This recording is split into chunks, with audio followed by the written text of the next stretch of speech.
कञ्चनपुरकी 18 वर्षीया किशोरी इनिसा विक्कको शङ्कास्पद मृत्यु र हत्या प्रकरणमा नयाँ र गम्भीर तथ्यहरू बाहिर आएका छन्।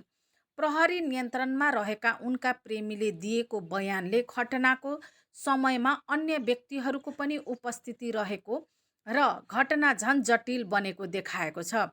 प्रहरी स्रोतका अनुसार पक्राउ परेका प्रेमीले बयानका क्रममा घटना भएको दिन उनीहरूबीच आपसी सहमतिमा शारीरिक सम्बन्ध भएको स्वीकार गरेका छन्। उनले दाबी गरे अनुसार सम्बन्धकै क्रममा इनिसालाई अचानक अत्यधिक रक्तस्राव हुन थालेको थियो।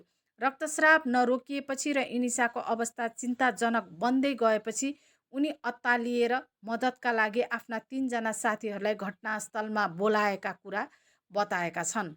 म एक्लैले के गर्ने भन्ने थाहा नभएर आत्तिएपछि साथीहरूलाई खबर गरेँ।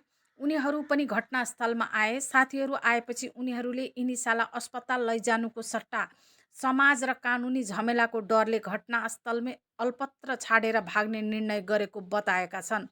यो समाचार सार्वजनिक भएपछि कञ्चनपुर र सामाजिक सञ्जालमा आक्रोश झन बढेको छ। साथीहरू बोलाएर मद्दत गर्नुको सट्टा मर्नका लागि छाड्नु क्रूरताको पराकाष्ठा हो भन्दै स्थानीयले सबै दोषीलाई हदैसम्मको सजाय माग गरेका छन्।